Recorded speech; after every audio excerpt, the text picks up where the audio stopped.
Captain Jake Morrison walked through the long hall of the Galactic Council building on Zentari Prime. His boots made soft sounds on the crystal floor. Next to him walked Ambassador Lisa Carter. She wore her best blue uniform with the Earth symbol on her chest. Both humans looked small in the huge building made of glowing crystal that reached up to the clouds. The council building was older than human history. 7 different alien races had built it together thousands of years ago. Each race had added their own style to different parts. The walls showed moving pictures of stars and planets. Strange music played softly in the air. Jake had never seen anything like it during his 20 years as a spaceship captain. Lisa checked her papers one more time. The council had called them here to talk about human colonies. She knew this would not be a friendly meeting. The council did not like how fast humans were spreading across the galaxy. They said humans were breaking the rules. 2 tall guards stood at the main door. They looked like giant insects with 4 arms and green skin. Their eyes glowed red as they watched the humans walk closer. One guard spoke in a voice that sounded like metal grinding together. Humans Jake Morrison and Lisa Carter. The council waits for you inside. The doors opened without any sound. Inside was a huge round room with 7 platforms floating in the air. Each platform held 1 member of the Galactic Council. Bright lights shone down from the ceiling. The air felt thick and hard to breathe. The first council member floated down toward them. It looked like a ghost made of blue light. This was Vexithar from the Vorthak race. The Vorthak had no solid bodies. They were made of pure energy and could read thoughts. Humans, Vexithar said without moving its mouth. The words appeared inside Jake's head. You stand before the Galactic Council to answer for your crimes against galactic law. Lisa stepped forward. She had trained for this moment for months. Honored council members, humanity has done nothing wrong. We have only tried to grow and explore space like all races do. A loud hiss came from another platform. Counselor Zis of the Saurian race looked down at them. He looked like a giant lizard with sharp teeth and yellow eyes. His forked tongue flicked out as he spoke. Wrong. Your race has made colonies in 17 star systems without asking permission. The Galactic Accords say no race can expand beyond their given space without council approval. Jake felt anger rise in his chest, but he stayed calm. How long does this approval process take? A mechanical voice answered from the 3rd platform. Unit 7739 was a robot from the synthetic race. Its metal body reflected the lights as it calculated numbers. The average time for expansion approval is 847.3 galactic years. Jake's mouth dropped open. Nearly 1,000 years just to get permission to build new homes for humans. Most humans did not live past 100 years. The 4th council member spoke next. Counselor Hydros was from the Narration race. He looked like a giant fish swimming in a tank of water. Blue and green lights flashed across his scales as he talked. Furthermore, humanity must stop all technology development beyond level 4 civilization standards. Your recent work with quantum energy and dimension travel is too dangerous. Lisa felt her diplomatic training slipping away. You want us to stop learning and growing as a people? We command it, corrected Hydros. The lights on his scales flashed, brighter red now. Humanity will leave all unauthorized colonies within 1 galactic year. All human research must be given to the Council for review. The 5th member floated closer. It was Counselor Zeph from the Zephyrian race. She looked like a giant butterfly with 6 wings and crystal eyes. When she spoke, her voice sounded like wind chimes. The colonies on New Earth, Haven Colony, and 15 other worlds must be abandoned. All humans living there must return to Earth or the 3 approved human worlds. Jake could not stay quiet anymore. There are 43 million people living on those worlds. Some of them were born there. It's the only home they know. The 6th council member had not spoken yet. Counselor Lux was from the Luxari race. His body was made of living crystal that changed colors as his mood changed. Right now he was dark red, which meant anger. The location of your birth does not matter, Lux said in a voice like breaking glass. Galactic law is clear. These colonies are illegal. The 7th and final council member was Counselor Mist from the Ethereal race. She looked like a cloud of gas with tiny stars inside. Her voice was so quiet they had to lean forward to hear. Humanity has 1 galactic year to comply with all demands. If you refuse, the Council will take action to force compliance. Lisa looked at Jake. She could see the same thoughts in his eyes that were going through her mind. This was not a trial or a discussion. This was the Council telling them what to do with no room for argument. "What if we refuse?" Jake asked. All 7 Council members seemed to grow larger and more threatening. Vexithar's blue form flared brighter. "Then humanity will face the consequences of defying the will of the Galactic Council. Your ships will be banned from all Council space. Your trade agreements will end. Your people will be alone in the dark between the stars." The meeting was over. Guards appeared to escort the humans out of the building. As they walked back through the crystal halls, neither Jake nor Lisa spoke. They both knew that everything had just changed for humanity. Outside the building, they stood in the alien sunlight of Centauri Prime. 3 suns shone in the purple sky. Strange plants with silver leaves grew in perfect gardens around them. It was beautiful, but it felt like a prison now. "What do we tell Earth?" Lisa asked quietly. Jake looked up at the alien sky and thought about all the human families living on distant worlds. He thought about children who had never seen Earth playing in gardens their parents had built with their own hands. "We tell them the truth," he said. "We tell them the Council wants to put humanity in a cage." Their ship waited for them at the spaceport.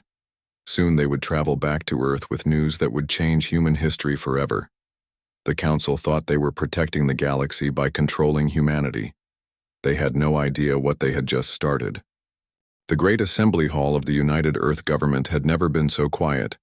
2,000 representatives from every nation and colony sat in their seats, waiting to hear what the Galactic Council had demanded. President Carl Hayes stood at the front podium, his gray hair reflecting the bright lights above. Lisa Carter walked to the speaking platform. Her hands shook slightly as she held her report. Behind her, a large screen showed images of the 17 human colonies that the Council wanted abandoned, green worlds with blue oceans where millions of people lived and worked. "The Council's demands are simple," Lisa began. Her voice carried to every corner of the huge room. "Humanity must abandon all colonies beyond our original 3 approved worlds. We must stop all scientific research above Level 4 civilization standards. We must submit to Council oversight for any future expansion." An angry voice shouted from the crowd. "How many people live on those colonies?" Lisa looked down at her papers. 43,200,000 human beings. Some colonies have been settled for over 50 years. There are families who have lived there for 3 generations. General Nathan Cross stood up from his seat in the military section. He was a big man with scars on his face from the border wars. "This is impossible to accept. We have followed their rules for 200 years. We have paid their taxes and respected their borders. What do we get for our loyalty? They want to put us in chains." Dr. Susan Blake, the government's top scientist, activated a hologram display in the center of the room. It showed human achievements over the past decades, new medicines that could cure diseases, energy systems that could power entire worlds, spaceships that could travel faster than anything the Council races had built. Our quantum fold technology could change how everyone travels through space, Dr. Blake explained. Our medical breakthroughs have already saved millions of lives across the galaxy. Our farming techniques can grow food on dead worlds. They don't want oversight. They want to stop us from growing stronger. Representative Mary Johnson from the Mars colony stood to speak. "My family moved to Mars when I was 5 years old. We helped build the first cities there. Are we supposed to just walk away from everything we built?" "The Council fears us," said Admiral Katie Bell from her seat with the Colonial Fleet officers. "They have ruled the galaxy for thousands of years by keeping everyone else weak and divided. Humanity threatens their control because we refuse to stop growing." President Hayes listened to speaker after speaker. Some argued for following the Council's demands. They said fighting would only bring destruction to humanity. Others demanded that Earth stand strong against alien tyranny. The debate went on for hours. Colonel Pete Williams joined the discussion through video link from New Dakota Colony. His weather-beaten face showed the strain of frontier life. I have watched families here work the soil that their grandparents died to prepare. I have seen children play in parks that their parents built with their own hands. These people will not abandon their homes without a fight. The room fell silent as an old woman walked slowly to the speaking platform. Dr. Helen Gray was 93 years old and had helped design the first human colony ships. Everyone respected her wisdom. "I have lived long enough to see humanity reach the stars," she said in a voice that was soft but clear. "I watched us take our first steps into space. I helped plan our first colonies. The question before us today is not about politics or economics. It is about what kind of people we choose to be." She paused and looked around the room at faces from every part of human space. Are we the kind of people who bow down when others try to limit our dreams? Are we the kind of people who abandon our families when threatened? Or are we the kind of people who stand together and say that human freedom is worth any price? The old doctor sat down to complete silence. President Hayes knew the moment for decision had come. "We will vote now," he announced. "All in favor of complying with the council demands, press green. All opposed, press red. All abstaining, press yellow." The voting lasted only minutes, but it felt like hours. Red lights appeared across the room as representative after representative voted against surrender. When the counting finished, the numbers appeared on the main screen. Against compliance, 847 votes. For compliance, 623 votes. Abstaining, 34 votes. The decision was made. Humanity would not bow to the Galactic Council. President Hayes stepped forward to address not just the Assembly, but the entire galaxy. Camera drones recorded his words to be broadcast to every human world and beyond. To the Galactic Council and all who hear this message, humanity has made its choice. We will not abandon our colonies. We will not stop our scientific progress. We will not live as prisoners in our own small corner of space. He paused and looked directly into the main camera. For 2 centuries, we have tried to be good members of the galactic community. We have shared our discoveries. We have helped other races solve their problems. We have asked only for the same freedom that all thinking beings deserve.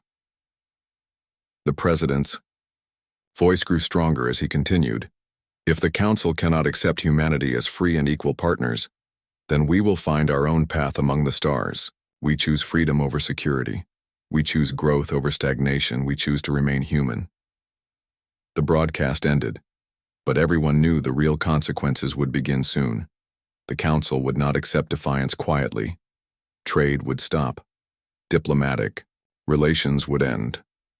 Humanity would be alone against 7 ancient and powerful alien races. In the weeks that followed, the council's response was swift and harsh. Human ships were turned away from all council worlds. Human diplomats were expelled from alien territories. Trade agreements that had existed for generations were canceled overnight. But something unexpected began to happen.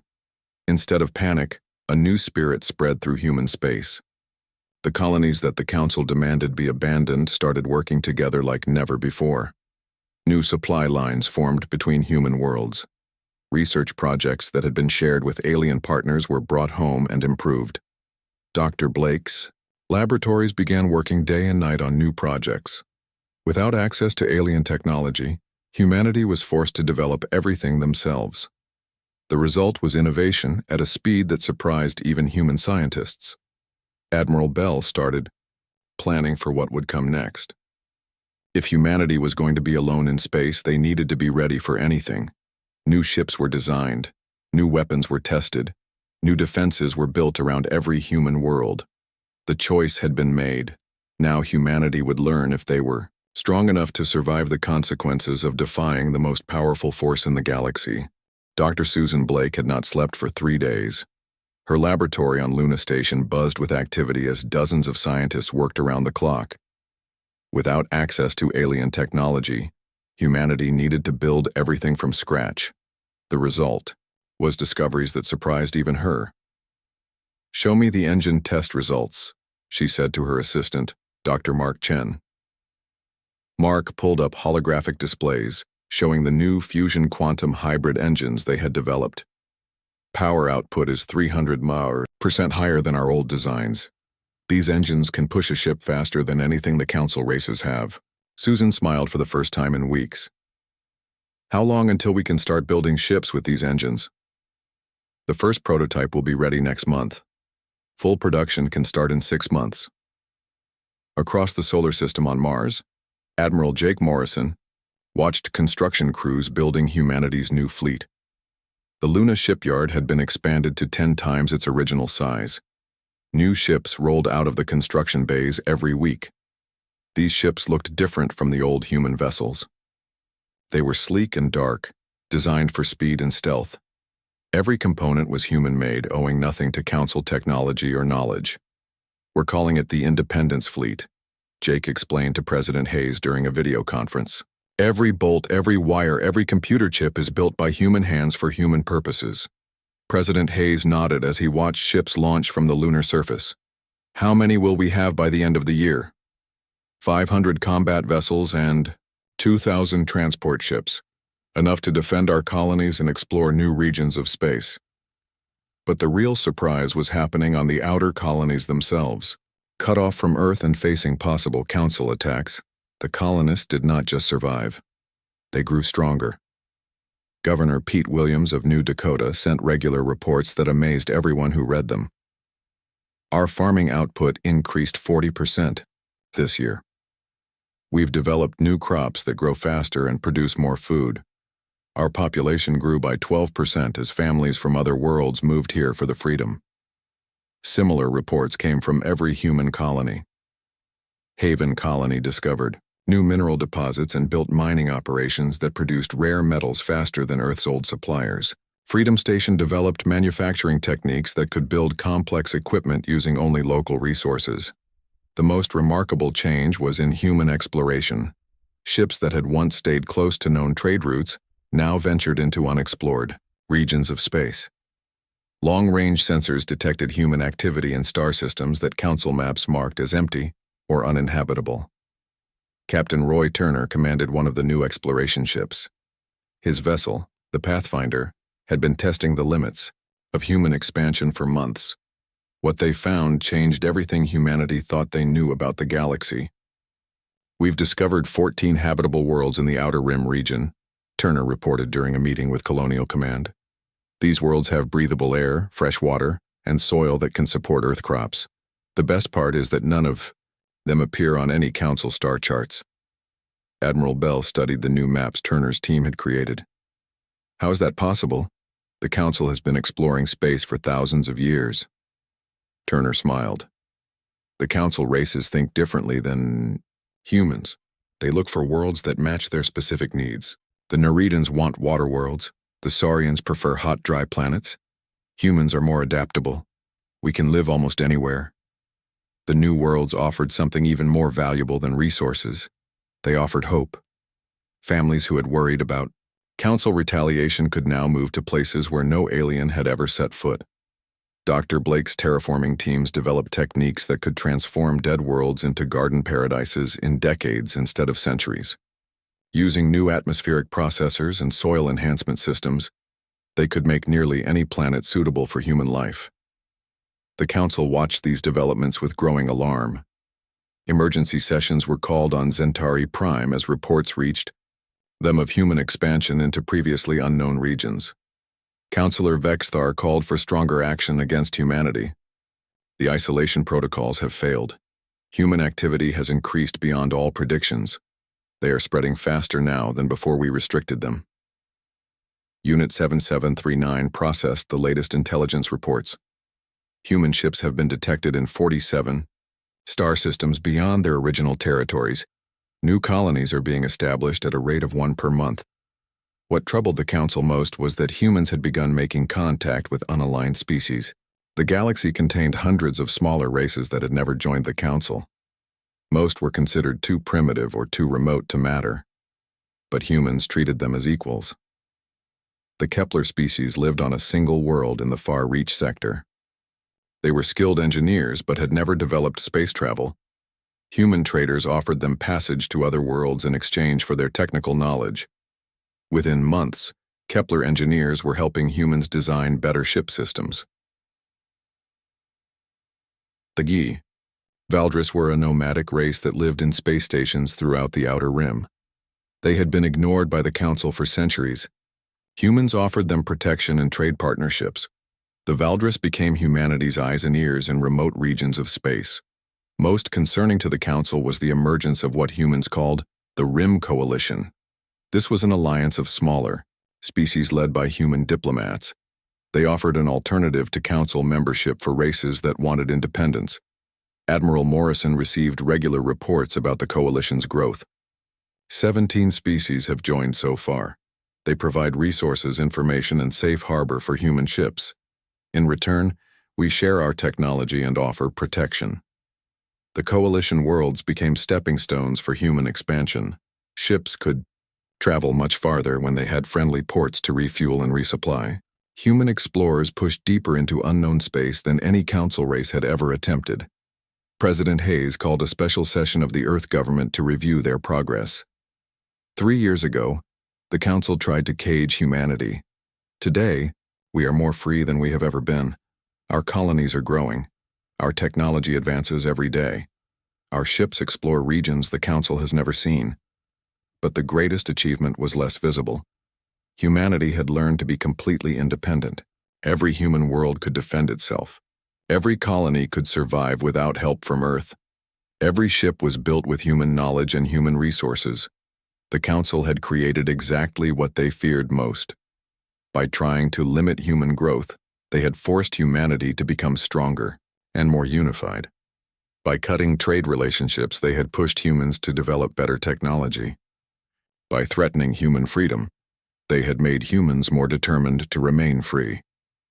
As the 4th year of independence began, human ships prepared for the next phase of expansion. The inner galaxy held too many restrictions and too many enemies. But beyond the galactic rim lay infinite space and unlimited possibilities. The exodus was about to begin. Trade Administrator Quell of the Luxari race stood before the Galactic Council, with reports that none of them wanted to hear. His crystal body flickered between dark red and deep purple, colors that meant serious trouble. 5 years had passed since humanity had defied the Council's ultimatum, and the consequences were becoming impossible to ignore. Economic productivity across Council space has declined by 34%, Quell announced, his voice crackling like breaking glass. Multiple member species are experiencing critical resource shortages. Councillor Vexithar's energy form flared with anger. How is this possible? We eliminated human competition from our markets. Quell activated holographic displays showing production charts from across the galaxy.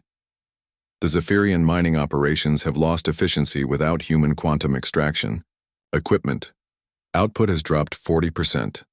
The Nereidan agricultural worlds cannot maintain their crop yields without human soil enhancement technology. Food production is down 27%. The Mechanical Council member, Unit 7739, processed the data with increasing alarm. Military efficiency has also declined significantly. Saurian combat vessels equipped with human defensive systems showed superior performance. Without access to human technology, our fleet capabilities have been reduced. Councillor Zis of the Saurians hissed in frustration. Our warriors are the finest in the galaxy. We do not need human help to fight. Yet your military requested human shield generators for 60% of your new warships.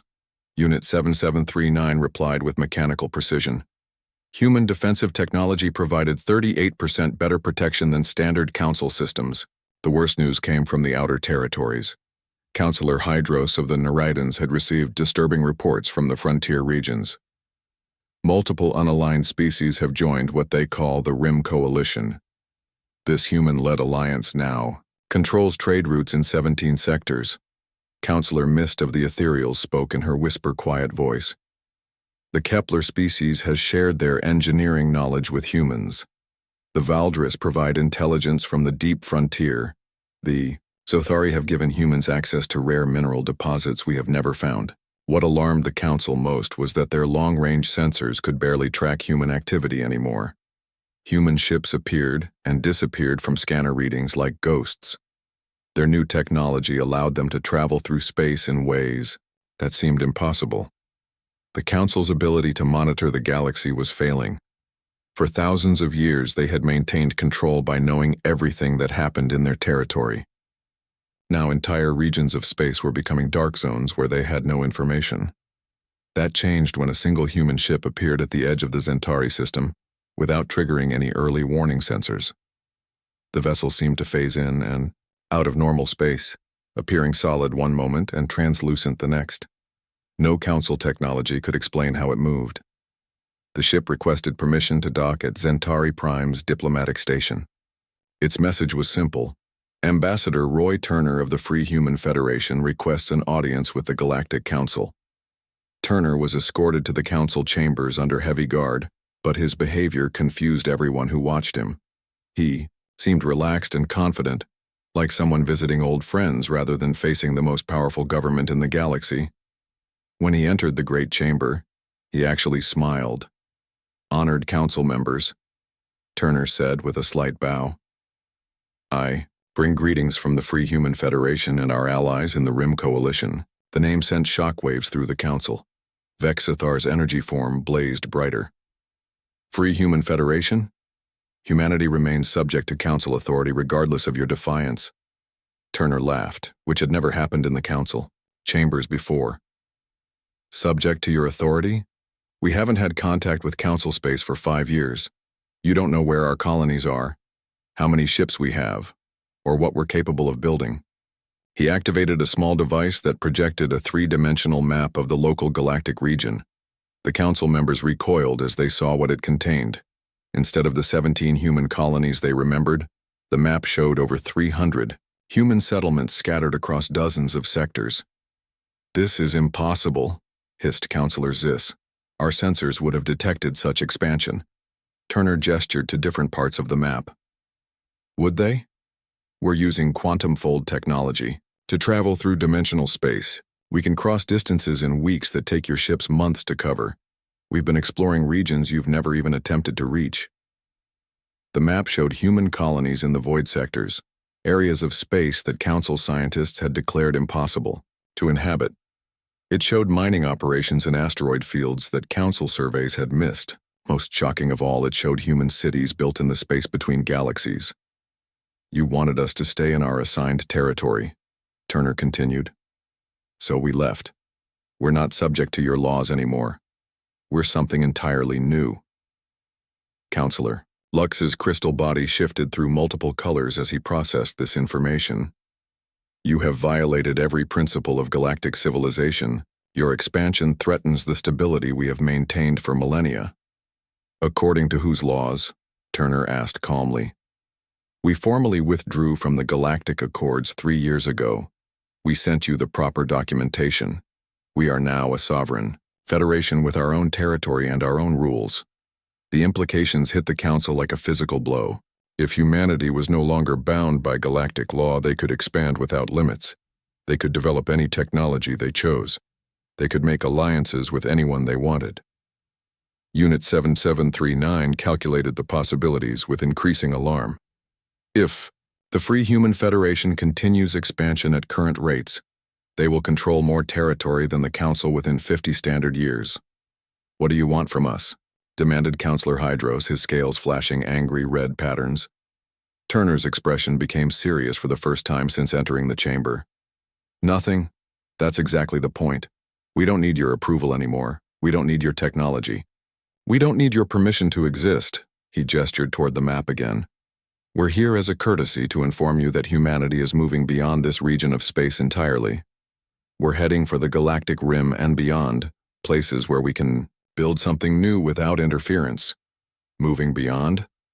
Unit 7739 processed this statement with confusion. "Clarify your meaning." Turner smiled again. "We're leaving. In 10 years, there won't be a human presence in Council space at all. We're taking our colonies, our ships, our people, and our technology to the far reaches of the galaxy. We're going to build a new civilization out there." The silence in the chamber was complete. For 10,000 years, The Council had controlled galactic civilization by keeping ambitious species contained within assigned territories. They had never encountered a species that would simply leave when restricted. "You cannot survive beyond the galactic rim," Counselor Mist whispered. "There are no resources, no habitable worlds, no infrastructure." Turner's smile widened. "There weren't any habitable worlds in the void sectors either, until we terraformed them. There weren't any resources in the deep ring asteroids until we learned to extract them. We don't need what already exists. We create what we need." He deactivated the map and prepared to leave. "The Free Human Federation officially notifies the Galactic Council that we are ending all remaining contact. Our exodus will begin within the year. Council ships are welcome to monitor our departure to ensure we keep our word." As Turner was escorted out of the chamber, the Council sat in stunned silence. They had spent 5 years believing that isolation would force humanity to submit. Instead, humanity had grown stronger, more independent, and more innovative than ever before. The Council faced a choice they had never confronted in their long history. They could try to use military force to stop the human exodus, risking a war they might not win, or they could let humanity leave and watch the most dynamic species in the galaxy disappear into the unknown. Either way, the galaxy would never be the same again. President Carl Hayes stood on the observation deck of the massive space station called New Hope. Below him, the greatest migration in galactic history was taking place. Hundreds of human ships moved in perfect formation, carrying 17 million people away from Council space forever. The evacuation had taken 2 years to plan and execute. Every human colony, every mining station, every research outpost was being moved to the unexplored regions beyond the galactic rim. Nothing would be left behind except empty worlds and the memory of what could have been. "Final count, Admiral Bell?" Hayes asked his military commander. Admiral Katie Bell consulted her datapad. 847 ships carrying all remaining human population from Council space. We've also loaded complete manufacturing equipment, terraforming systems, and our entire scientific database. Hayes nodded as he watched the convoy prepare for departure. Each ship represented years of human effort and ingenuity. The largest vessels were mobile shipyards that could build entire fleets while traveling between star systems. Others carried the seeds and genetic material needed to establish agriculture on new worlds. The technology that made this exodus possible had been developed in secret over the past 3 years. Dr. Susan Blake's quantum fold drives allowed the massive fleet to travel as a single unit through dimensional space. Distances that would take decades to cross with normal engines could now be covered in months. Admiral Jake Morrison commanded the Exodus fleet from the bridge of the Starship Liberty. His hair had gone completely gray during the planning phase, but his eyes still held the determination that had carried humanity through 5 years of independence. "All ships report ready for departure," Morrison announced over the fleet communication system. "Course is set for the Andromeda approach, grid section 77 Alpha. The destination was a region of space so remote that Council star charts marked it as uninhabitable void. But human scouts had found something different there. Scattered throughout the area were ancient structures left behind by a civilization that had disappeared millions of years ago. With human terraforming technology, those dead worlds could bloom with life again. As the fleet prepared to leave, Hayes made one final broadcast to the galaxy. His words would reach every inhabited world, every space station, every ship in Council space. "To all who hear this message, today humanity begins a new chapter in our story. 5 years ago, the Galactic Council demanded that we limit our growth, abandon our colonies, and submit to their oversight. We chose a different path." The president paused as he watched the first wave of ships disappear into quantum fold space. "We tried for 2 centuries to be good members of the galactic community. We shared our discoveries freely. We helped solve problems that had plagued other species for generations. We asked only for the freedom to grow and explore like any living civilization." His voice grew stronger as he continued. "When that freedom was denied, we chose to find it elsewhere. We are not leaving in anger or hatred. We are leaving because we refuse to be caged, no matter how comfortable that cage might be." The broadcast reached the Galactic Council chambers on Centauri Prime, where all 7 members watched in silence. The implications of what they were seeing would reshape the galaxy for millennia to come. Counselor Vexthar's energy form flickered with uncertainty. Perhaps we made an error in judgment. Human technology and knowledge could have benefited all Council species. Too late for such considerations, replied Unit 7739. Analysis indicates 0 probability of reversing current circumstances. The Council was learning the hardest lesson in galactic politics. Power meant nothing if people simply walked away from it. For 10,000 years, they had controlled civilization by making species dependent on Council infrastructure and approval. They had never faced a species capable of complete independence. As the human fleet disappeared into the void beyond known space, the immediate consequences began. Multiple unaligned species sent formal requests to join the Rim Coalition. If humans could successfully establish an independent civilization, others wanted to be part of it. The Kepler engineers who had worked with humans for 3 years announced they were closing their facilities in Council space. "We go where our human friends go," their chief engineer declared. "They treat us as equals, not subjects." Similar announcements came from a dozen other species. The Valdris loaded their space stations onto massive transport ships and followed. The human exodus. The Zothari mining guilds packed their equipment and headed for the Galactic Rim. Even some individual members of Council species requested permission to join the Human Federation. Within months, the economic impact became devastating. Trade routes that had operated for centuries were abandoned. Manufacturing centers that depended on human technology shut down. Research projects that had benefited from human innovation were canceled. Counselor Hydros presented the stark reality to his fellow Council members. 17% of our total economic output was directly dependent on human involvement. Another 31% benefited from human technology or resources. We are facing the worst economic crisis in Council history, but the humans were already too far away to recall even if the Council wanted to swallow their pride. Long-range sensors lost track of the human fleet within 6 months. They had disappeared into regions of space that Council ships had never explored. 2 years later, the first reports began reaching Council space from the few brave explorers who ventured toward the Galactic Rim. What they found defied belief. Massive energy signatures detected beyond the Andromeda approach, reported Captain Veltar of the Saurian exploration ship Predator. Structures visible from a distance of 10 light-years. Scale appears to be artificial and impossibly large. More reports followed. Human cities built in the void between galaxies. Massive ring structures that seemed to harvest energy from dying stars. Space elevators that stretched between solar systems. Technology that pushed the boundaries of known physics. The humans were not just surviving in their remote exile. They were building a civilization that dwarfed anything the Council had ever imagined. Dr. Blake's terraforming teams had transformed dozens of dead worlds into garden paradises. Her manufacturing systems could build equipment using only stellar matter and energy. Her research stations were making discoveries that revolutionized human understanding of the universe. But perhaps the most remarkable achievement was less visible. The human colonies were not just surviving independently. They were thriving in ways that surpassed their old life in Council space. Without restrictions on their growth or development, human creativity exploded in all directions. New art forms emerged that incorporated technologies unknown to Council species. Music was composed using harmonics from stellar radiation.